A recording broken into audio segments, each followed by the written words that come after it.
सन्माननीय विचारमंचाच्या समोरील आपण सर्व सन्माननीय महाकारुणिक सम्यक संबुद्ध 12व्या शतकात समतामूलक समाजव्यवस्थेची आधारशिला ठेवणारे महात्मा बसवेश्वर भगवान महावीर चारवाक, बहुजनांचे राजे राजे शिवछत्रपती, स्त्री उद्धारक क्रांतीबा, आरक्षणाची मुहूर्तमेढ पहिल्यांदा इथं रोवणारे छत्रपती राजर्षी शाहू महाराज, या आरक्षणाला घटनात्मक आयाम दे बोधिसत्व युगप्रवर्तक विश्वरत्न डॉक्टर बाबासाहेब आंबेडकर, लोकशाहीर सत्यशोधक अण्णाभाऊ साठे, बिरसा मुंडा, तंट्या भिल्ल, मा सावित्री, मा रमाई, मा जिजाई, फातिमाबी शेख, अहिल्यादेवी होळकर, जगद्गुरु श्री संत तुकोबाराय, संत सेवालाल, संत तुकडोजी महाराज, संत गाडगे बाबा, या सर्व संत श्रेष्ठांना अभिवादन करत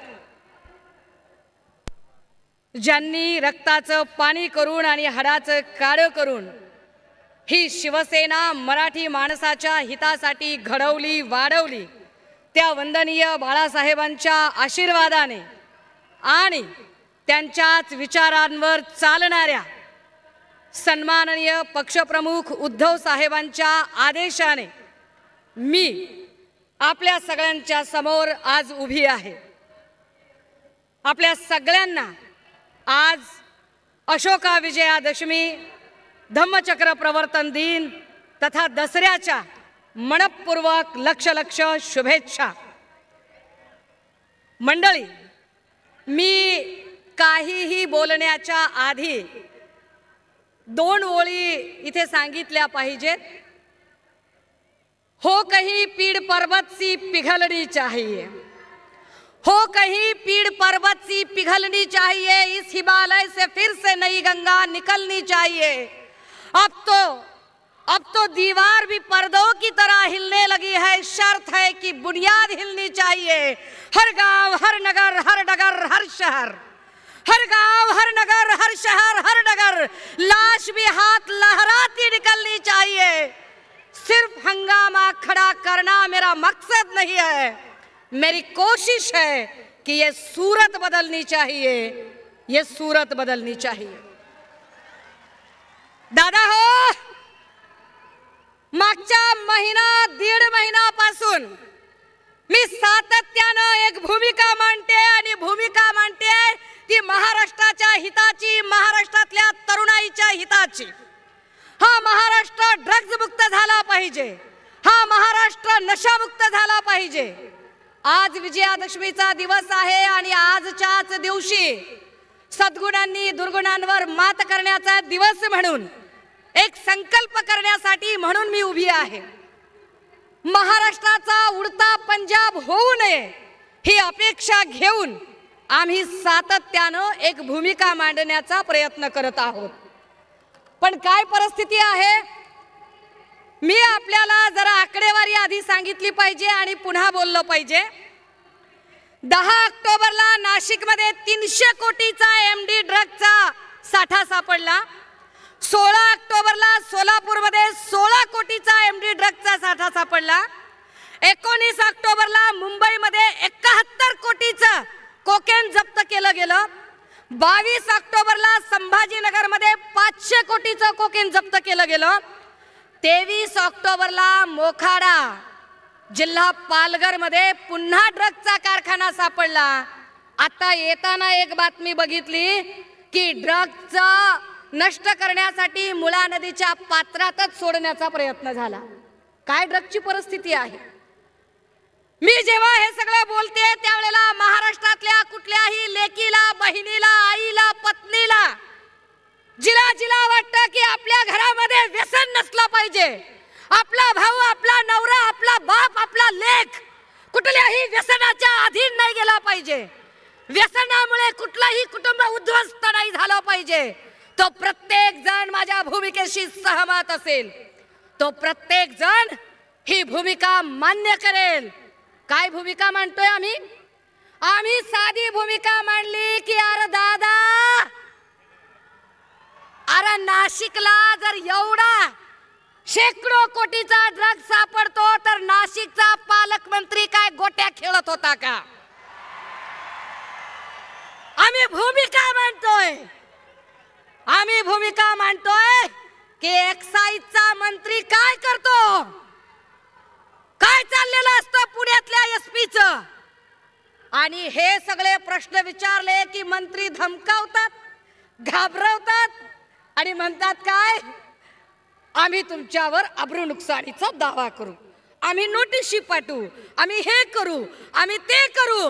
मी माध्यमांच्या समोर सांगितलं पाहिजे, 10 दिवसापासून मला नोटीस पाठवली म्हणणारे लोक अंधारातून माझ्याशी मांडिवली करण्याची भाषा करतात.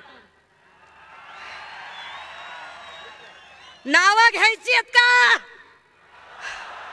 नाशिक मधला अमन परदेशी फोन करतो पुण्यातल्या नलिनी वायाळला, पुण्यातली नलिनी वायाळ फोन करते कुणीतरी गोगावलेला, गोगावले पोचतात माझ्या जवळच्या जठार पर्यंत, दबाव आणतात, घाबरवतात आणि सांगतात की आम्ही अब्रू नुकसानी.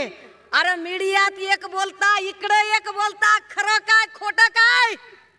आणि ह्यांनी माझ्यावर अब्रू नुकसानीचा दावा टाकायचा. ह्यांनी महाराष्ट्राच्या अब्रूची ज्यांना चाड नाही त्यांनी, अरे वाया सुरत गुवाहाटी जाताना कुठं होती महाराष्ट्राची अब्रू, कुठं टांगली होती? हा, अरे या बीड जिल्ह्यामध्ये आष्टी वाळुंजला एका पारधी समूहातल्या मायमाऊलीच्या पदराला हात घालताना तिच्या अब्रूची किंमत तुम्हाला काहीच वाटली नाही का? तुम्ही सांगणार अब्रू बद्दल? आमच्या गावाकडे एक म्हण आहे दादा हो, मला नाही आबरून मी कशाला घाबरू. अरे ह्यांना आबरू असेल तर हे बोलतील ना, आणि मग आबरू नुकसानीचे दावे टाकतील ना. बरं त्यातूनही पुढे मग हे धमकावत राहतात. मी प्रश्न विचारते गृहमंत्र्यांना, तर गृहमंत्री देवेंद्रजी पुन्हा दटावतात आणि ते असं सांगतात की आवाज बंद होतील, याव करेन त्याव करेन, मुखवटे बाहेर येतील, ललित पाटील कुणाचा होता? अरे वा, अहो गृहमंत्री साहेब तुम्हाला प्रश्न काय विचारलाय आम्ही? अहो आमच्या पक्षातल्या माणसांवर पण तुम्ही खोटे नाटे गुन्हे करून टाकलंच की त्यांना आत. मग ललित पाटील आमचा होता अशी मखलाशी करत लपवताय कुणाला? तो आमच्या संघटनेचा पदाधिकारी कधीच नव्हता, कुठल्याच वेळेला नव्हता. पण गृहमंत्री महोदय देवेंद्र फडणवीस साहेब कायद्याच्या चौकटीत राहून तुम्हाला प्रश्न विचारलाय आणि तुम्ही त्या प्रश्नाला सगळ्या पत्रकार परिषदेत बगल दिली. शिवतीर्थावरून पुन्हा तुम्हाला प्रश्न विचारते की गृहमंत्री म्हणून ललित पाटीलला गेली 9 महिने असा कोणता आजार होता म्हणून तुम्ही त्याला दवाखान्यात ठेवला? माझ्या माहितीप्रमाणे बाईचं गरोदरपण सोडलं, बाईचं गरोदरपण सोडलं तर 9 महिने कुठल्याच गोष्टीला लागत नाहीत. तुम्ही कशासाठी 9 महिने वेळ घेतला? कारागृह अधीक्षिका स्वाती साठे यांनी कुणाच्या सांगण्यावरून त्याला पाठवला होता? मेडिकल सुपरिटेंडेंट अजय टावरे त्यावेळेला काय करत होता? अजय टावरे मेडिकल सुपरिटेंडेंट हा किडनी रॅकेटचा प्रमुख आरोपी, हा तिथे काय करत होता? माझ्याकडे माहितीचा साठा आहे, बात निकलेगी तो दूर तलक जाएगी. मी पुन्हा सांगते, इथे पक्षाचा प्रश्नच नाहीये. पक्ष, संघटना, जात, धर्म हे सगळं बाजूला ठेवा, पण महाराष्ट्रातला तरुण व्यसनाधीन झाला नाही पाहिजे ही भूमिका आम्ही घेतोय. आणि ही भूमिका मी एक आई म्हणून, एक शिक्षिका म्हणून घेतेय. तर मला घाबरवायला पुन्हा देवेंद्रजी अजून काही लोकांना पुढे करतात. खरं तर देवेंद्रजींना लोक चाणक्य म्हणतात बरं का. मला काही ते चाणक्य अजिबात वाटत नाही. आईला अहो चाणक्य म्हणजे माणसं घडवणारा असतोय हो. चाणक्यानं माणसं घडवायची असतात. उदाहरणार्थ बघा तुम्ही, समजा पवार साहेब आहेत. पवार साहेबांनी कुणाला घडवलं? प्रफुल्ल पटेल असतील, हसन मुश्रीफ असतील, वळसे पाटील असतील, दस्तूरखुद्द अजितदादा असतील, त्यांना घडवलं. वंदनीय बाळासाहेबांनी कुणाला घडवलं? आढळराव पाटील असतील, चंद्रकांत खैरे साहेब असतील, अनिल देसाईजी असतील, भास्कर जाधव असतील, संजय राऊत साहेब असतील, अरविंद सावंतजी असतील, अगदी आमचे पक्षप्रमुख सन्मान्य उद्धव साहेब असतील, या सगळ्यांना घडवलं. देवेंद्रजी तुम्ही कुणाला घडवलं?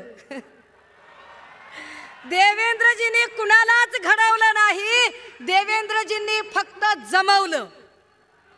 देवेंद्रजी एका मोठ्या महाशक्तीचे महानेते आहात तुम्ही, पण तुम्ही माणसं संपवली. तुमच्याकडे बोलायला नेते नाहीत, कारण विनोद तावडे असतील, पंकजा मुंडे असतील, एकनाथ खडसे असतील, असे अनेक नेते तुम्ही संपवले. आता तुम्ही चंद्रकांत पाटलांच्या मागे लागलायत. संपवली तुम्ही माणसं. ते देवेंद्रजी, मला तुम्हाला अजून एक प्रश्न देवेंद्र साहेब विचारायचा आहे. अहो तुमची एवढी मोठी महाशक्ती आहे, तुमचं संघटन फार मोठं आहे, दिल्ली पासून गल्ली पर्यंत तुमचीच सत्ता आहे. तुमच्याकडे जिल्हा आघाडी, महिला आघाडी, युवा आघाडी, 12 भानगडी, बूथ प्रमुख, पन्ना प्रमुख, सगळं सगळं सगळं आहे. भाऊ, अहो देवा भाऊ, सगळं जर तुमच्याकडे एवढं आहे, तरी बी शिवसेनेतून, राष्ट्रवादीतून उचलेगिरी कशापायी करतायत ते सांगा. का करताय? जर तुमचा एवढा मोठा पक्ष, एवढी मोठी संघटना आहे, तर आमच्याकडचा रेडीमेड होलसेलचा माल तुम्ही उचलता. तुम्ही कसले चाणक्य. पण असो, मला घाबरवण्यासाठी मग देवेंद्र भाऊंनी, नेते तर बोलायला नाहीत त्यांच्याकडे, कारण त्यांनी ते संपवले.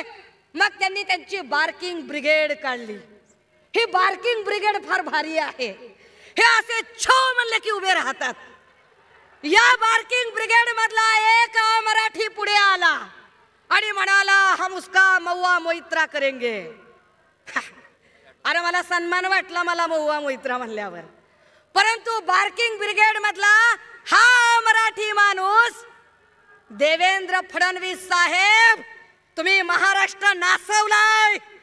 कारण महाराष्ट्रात राहून, महाराष्ट्राचं खाऊन, महाराष्ट्रातल्या लेकी बाळींना धमकावण्याची हिम्मत एका अमराठी माणसामध्ये तुमच्यामुळे येते. तुम्ही केलं हे पाप. परंतु देवेंद्र भाऊ, तुमच्या त्या सगळ्या बार्किंग ब्रिगेडला एकदा समजावून सांगा. सुषमा अंधारे म्हणजे शिस्तीत राहा बेट्या, उडू नको ज्यादा, मी अंगार भंगार नाही र. चळवळीतनं आलेली पोरगी आहे, बाबासाहेबांचं बाळकडू घेऊन आलेली आहे. कदाचित तुम्ही आणि तुमच्या बार्किंग ब्रिगेडने आतापर्यंत तुम्ही आमदाराला नडला असाल, खासदाराला नडला असाल, जहागीरदाराला नडला असाल, कोट्याधीशाला नडला असाल, अब्जाधीशाला नडला असाल, पण सर्वसामान्य घरातल्या मध्यमवर्गीय महिलेशी तुमची कधी गाठ पडली नसेल. मी सर्वसामान्य वर्गातली मध्यमवर्गीय महिला आहे आणि होय होय, मी महाराष्ट्रातल्या सगळ्या लेकी बाळींच्या कुटुंबांचा, त्यांचे संसार उद्ध्वस्त होणार नाहीत व्यसनामुळे, म्हणून सन्मान्य पक्षप्रमुखांच्या आदेशाने हा ड्रग्ज मुक्त महाराष्ट्राचा लढा लढेन. देवेंद्र भाऊ, एवढं बोलल्यावर तरी अपेक्षा आहे की गृहमंत्री म्हणून सगळ्या आघाड्यांवर तुम्ही सपशेल फेल ठरलेले आहात. किमान या मुद्द्यावर तरी टोलवा टोलवी न करता, टेनिस बॉल न खेळता तुम्ही सरळ सरळ प्रश्नांची उत्तरं द्याल. माझ्याकडे बोलण्यासारखे अजून खूप मुद्दे आहेत, मात्र अनेक वक्ते माझ्यानंतर बोलणारे आहेत. फक्त एक गोष्ट जाता जाता, की मागच्या वर्षी या मंचावर एक खुर्ची रिकामी होती. ती रिकामी खुर्ची आज सन्माननीय संजय राऊत साहेबांच्या उपस्थितीने इथे चैतन्यमयी झालेली आहे. दादा हो, मागच्या वर्षी आपण राऊत साहेबांच्या आठवणी गमचे विरकावले होते, गमचे. आज राऊत साहेब असताना एकदा दाखवूया हे राऊत साहेबांच्यासाठी आपण काय आहोत ते. निष्ठेचा वस्तुपाठ असणाऱ्या सन्मान्य संजय राऊत साहेब आणि सन्मान्य पक्षप्रमुख हे सगळेच आमचे आदर्श आहेत. थांबते, रजा घेते. जय महाराष्ट्र, जय भीम.